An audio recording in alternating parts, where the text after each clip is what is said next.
Bien, buenas tardes, jóvenes. Esta vez vamos a tratar sobre la farmacología del sistema renal. ¿No? Sabemos pues que nuestro sistema renal está formado por los riñones, ¿no? Y también las vías excretoras, que son el uréter, la vejiga y la uretra, ¿no? Sabemos que en el caso de la uretra femenina y masculina son totalmente diferentes. En la uretra, en la uretra La uretra masculina es mucho más larga que la femenina, ¿no? Entonces, estos son los órganos más importantes en el sistema renal. En el riñón, la función primaria o la función principal de los riñones es la regulación del líquido extracelular, ¿no? Cuando hablamos de líquido extracelular nos estamos refiriendo a lo que es el plasma y el líquido intersticial, y esto en el cuerpo obviamente, ¿no? El proceso de formación de la orina, los riñones van a regular el volumen del plasma sanguíneo, también la concentración de los productos de desecho en el plasma y la concentración pues de los electrolitos como el sodio, potasio, bicarbonato, ¿no? Y obviamente el pH pues en el plasma. Cada riñón va a tener pues o posee alrededor de 1 millón de nefronas. Como observamos acá, una nefrona es la unidad anatómica y funcional del riñón, en la cual pues se van a realizar 3 procesos importantes, ¿no? Que es la filtración, la reabsorción y la secreción, pues, ¿no? Entonces, ¿cuáles son las funciones principales del riñón? Filtrar y eliminar sustancias por la orina, concentrar o diluir la orina, reabsorber o eliminar pues minerales, producir hormonas y activar la vitamina D, ¿no? Para que pueda estimular la absorción intestinal de calcio y su depósito, obviamente, pues, ¿dónde? En los huesos, ¿no? Disminuyendo el riesgo de fracturas. Aquí la nefrona es la unidad funcional, ¿no? Es la unidad funcional del riñón y consta de varias partes, ¿no? Una cápsula de Bowman y un largo túbulo que recibe pues varios nombres de acuerdo a su ubicación, ¿no? El túbulo colector, el asa ascendente o asa de Henle, el túbulo distal, el túbulo proximal. Aquí, alguna patología que se pueda presentar en lo que es el sistema renal, se supone que ustedes en estudio de las enfermedades ya han visto todo esto, en anatomía también, entonces explicárselos acá es redundar, ¿no? Ustedes ya tienen conocimiento de la anatomía del sistema renal y las patologías, ¿no? Muchas de las patologías que se pueden presentar en el sistema renal, pues son de repente las litiasis o cálculos renales. ¿Qué otra patología han escuchado ustedes? Aparte de la litiasis renal.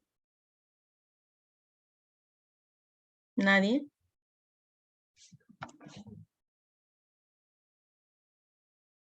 ¿Nadie escuchando nada? También tenemos la insuficiencia renal, las infecciones urinarias, ¿no? Que generalmente quienes más padecen de estas infecciones urinarias somos nosotros las mujeres. Entonces, para esto, pues, o también sufrimos de edemas, ¿no? Retención de líquidos en el cuerpo por algún problema renal que se pueda presentar, ¿no?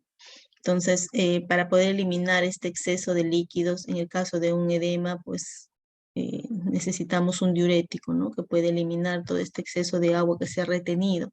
En el caso de una infección urinaria, necesitamos tomar antibióticos o algún desinflamante, especialmente para el riñón, como la fenazopiridina, ¿no?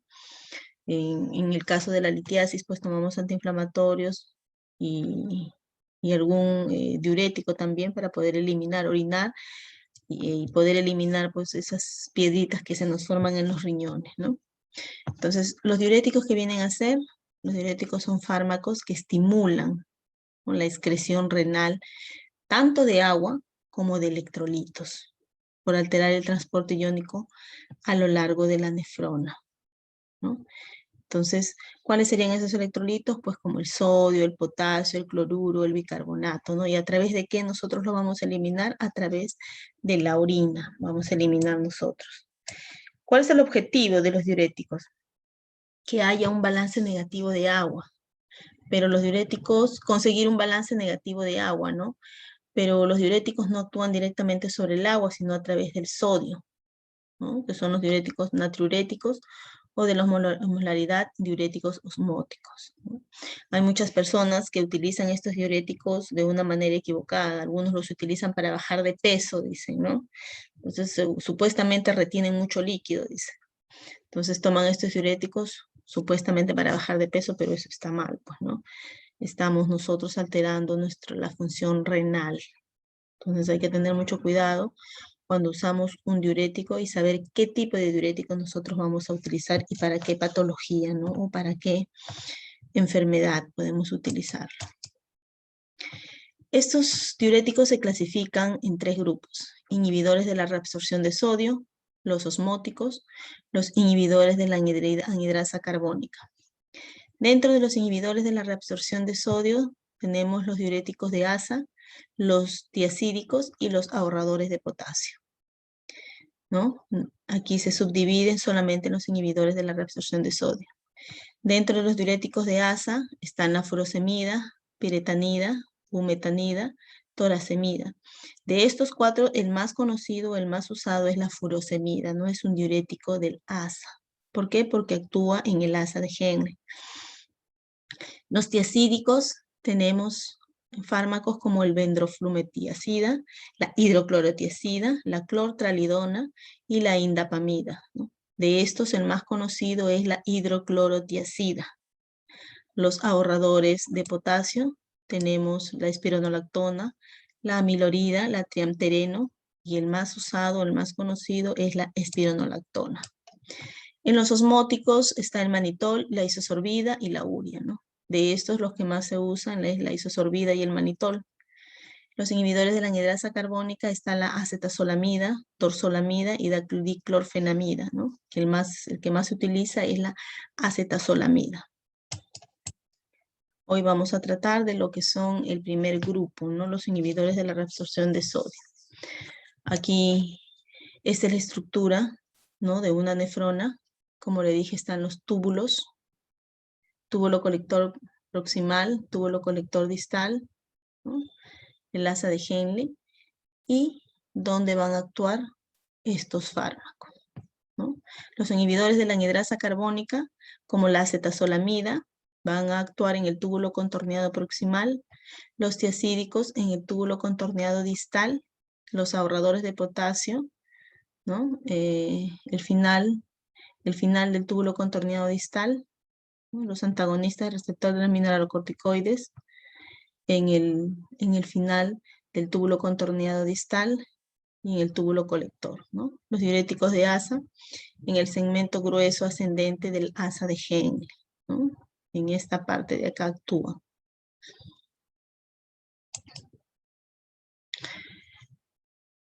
Ya esto ya les mencioné cuáles son los inhibidores de la reabsorción de sodio, ¿no? Los diuréticos de asa, empezamos con el primer grupo. Esto de acá son fármacos pues más potentes, ¿no? Son los más potentes, son aquellos fármacos que pueden ser administrados pues tanto vía endovenosa, intramuscular y oral, pues, ¿no? Van a producir una abundante diuresis de forma rápida y obviamente pues de duración corta, ¿no? Actúan en la porción ascendente gruesa del asa de Henle, bloquean el sistema con transportador sodio, potasio y cloro. ¿Y qué fármacos incluye? La furosemida, bumetanida, torosemida y ácido atacrínico, ¿no? Pero el más conocido es la furosemida. Hablemos de ella, ¿no? La furosemida, pues, en cuanto a sus indicaciones, bloquea el sistema contraportador de sodio, potasio y cloro en la rama ascendente del asa de Henle, inhibe la reabsorción de sodio, potasio y cloro. Ese es en la farmacodinamia, ¿no? Su mecanismo de acción. Indicaciones. La furosemida generalmente está indicada en el edema agudo del pulmón, insuficiencia cardíaca crónica, síndromes edematosos, ascitis por cirrosis hepática, insuficiencia renal, hipercalcemia, hipercalemia, sobredosis de fármaco, ¿no?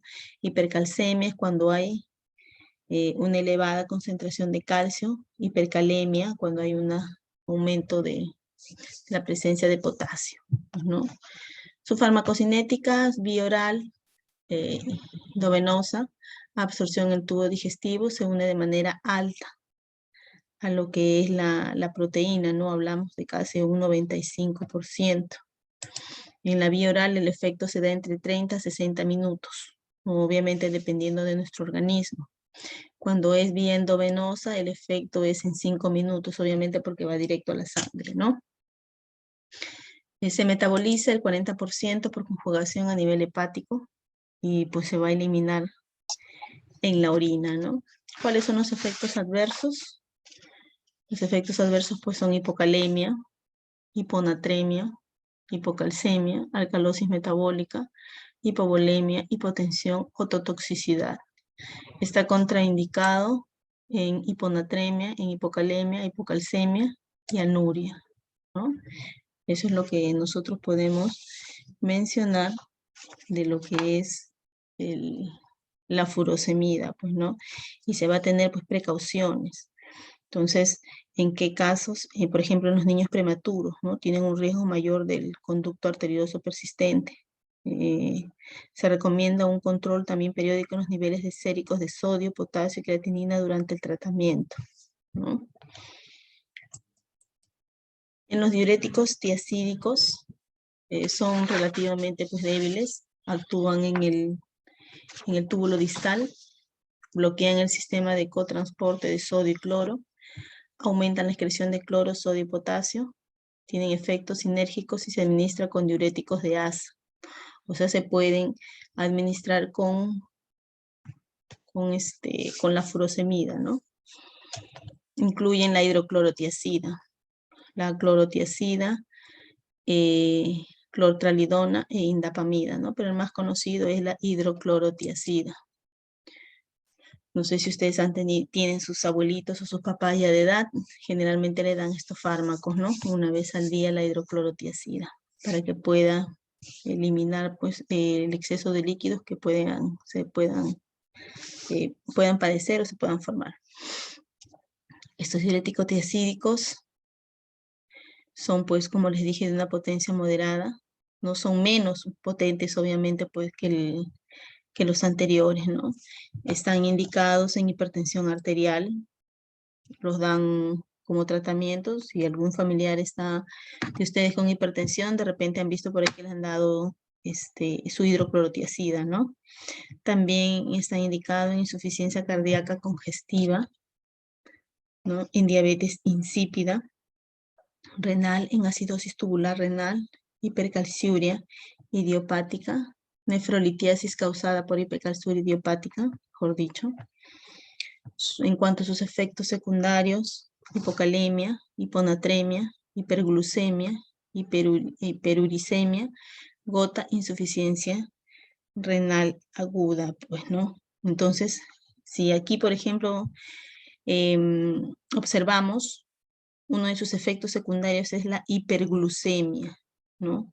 Entonces, este tipo de fármacos se le puede dar de una manera así, sin control, a las personas que sufren de diabetes. ¿Qué dicen ustedes? ¿Se puede dar? ¿Sí o no?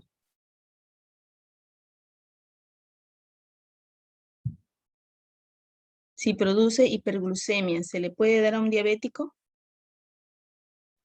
No, No, No se puede. no, va a provocar más aumento de la.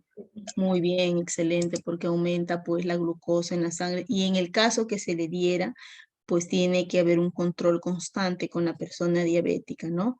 ¿Con qué otro, por ejemplo, con qué corticoides se tiene que tener cuidado con el diabético? Por ejemplo, cuando se le administra una dexametasona, ¿no? Una prednisona. Entonces hay que tener mucho cuidado. ¿Por qué? Porque también eleva lo que es la glucosa en la sangre, ¿no? Entonces, en cuanto a su farmacocinética, su administración es por vía oral. Su absorción intestinal de la clorotiazida depende de la formulación y de la dosis, ¿no? Su distribución cruza la barrera placentaria, pero no la barrera hematoencefálica, ¿no? Entonces, se clasifica por esta razón, esta hidroclorotiazida se clasifica en la categoría D. Y cuando hablamos de categoría D, hablamos de que hay un riesgo un poquito elevado en las gestantes, ¿no? Entonces, también en el caso de que se le pueda provocar un tipo de edemas y pueda poner su vida en peligro, de repente ya por una excepción se le puede dar este fármaco, ¿no? Evaluando siempre riesgo y beneficio. Pero en el caso así de que una gestante casi es normal que en los últimos meses pues se hinchen las piernas, es preferible pues uno no comer demasiada sal, ¿no? Porque nos hinchamos, porque retenemos líquidos. Es igual, por ejemplo, nosotros las mujeres, cuando vamos a menstruar días antes, los días premenstruales donde nuestras hormonas se alborotan y hasta cambiamos de humor, también retenemos líquidos, ¿no? Entonces, generalmente es más recomendable no tomar mucha agua durante esos días ni comer mucha sal, porque si no vamos a retener demasiados líquidos, ¿no? Su farmacodinámica tiene una eficacia diurética moderada, actúa en el túbulo renal contorneado distal, bloquea el sistema cotransporte sodio-cloro, produce una pérdida de agua, sodio, cloro y potasio. Reduce excreción de calcio, ¿no? O sea, obviamente sí, va a eliminar ese líquido retenido que está en nuestro cuerpo, pero también nos produce una disminución de potasio, pues, ¿no? Que es muy importante para nuestro organismo. Y hay una acumulación o una retención de calcio, ¿no? Porque se reduce la excreción de calcio. En el caso de los ahorradores de potasios, son diuréticos pues débiles, reducen la excreción de potasio, aumentan la excreción de sodio, inhiben efecto de la aldosterona en el túbulo colector cortical y posterior terminal del túbulo distal, ¿no? Entonces, en estos casos, su mismo nombre lo dice, ¿no? Ahorradores de potasio, son fármacos que se van a tomar y van a eliminar los minerales como el sodio, ¿no? Pero no van a eliminar, pues, potasio, ¿no? Entonces, aquí tenemos, por ejemplo, la espironolactona, ¿no? Su efecto se produce por antagonismo farmacológico directo de receptores de mineralocorticoides, inhibición del transporte de sodio a través de los canales iónicos de la membrana, ¿no? Aquí tenemos la espironolactona, ¿no? Que reduce el número de canales de sodio en las células principales del túbulo colector cortical, inhibe competitivamente a la aldosterona. En cuanto a su farmacocinética, es por vía oral, ¿no? Su absorción es absorbida en el tubo digestivo. Es aproximadamente el 70-90% de la dosis de este fármaco es absorbida por este tubo digestivo, ¿no? El alimento puede aumentar la absorción del fármaco. El comienzo de la diuresis es gradual, ¿no? Alcanzándose el máximo a los 3 días. Su metabolismo es extensamente metabolizada en el hígado. Su distribución pueden cruzar la barrera placentaria. Su unión a proteínas generalmente es alta, ¿no? Mayor a un 90%. Por eso es que tiene, también hemos mencionado, de que su diuresis es gradual, ¿no? Alcanzándose el máximo los 3 días, ¿no? Por eso es que tiene una acción, un inicio de acción lenta, ¿no? Y requiere 2 a 3 días para alcanzar el efecto diurético máximo, ¿no? Se elimina en la orina y se metaboliza en el hígado. Indicaciones: prevención de la pérdida de potasio causada por otros diuréticos, insuficiencia cardíaca crónica, cirrosis hepática, hiperaldosteronismo primario y también secundario. En cuanto a sus efectos secundarios, está la hipercalemia, ¿no? O sea, como no va a eliminar pues el potasio, este potasio se va a acumular en el organismo, ¿no? Entonces, por eso produce hipercalemia, acidosis metabólica, ginecomastía. ¿Qué era ginecomastía? ¿Se acuerdan que la metoclopramida también provocaba ginecomastía, ¿no? Y era mucho más incómodo para el hombre que para la mujer. ¿Qué era la ginecomastía? Pregunta de examen. Nadie. ¿Qué es la ginecomastía? el aumento, Miss, es ¿De el qué? aumento de las glándulas mamarias en hombres y en niños. Claro, ¿no? Hay un aumento de las glándulas mamarias, pero eso no porque van a estar tomando su espironolactona, van a andar con todos ahí, con los gustos grandes, ¿no? Sino que eso es mientras dure el tratamiento, ¿no? En caso de que el tratamiento pues sea más largo, ¿no? Entonces ahí recién se ven estos efectos que van a desaparecer conforme se deje de usar este tipo de medicamentos, ¿no? Si se corta, vuelven a entrar. Impotencia sexual, hiperplasia prostática, cuáles son sus contraindicaciones, aquellas personas que sufren de hipercalemia, de insuficiencia renal e hipersensibilidad, pues del fármaco, ¿no?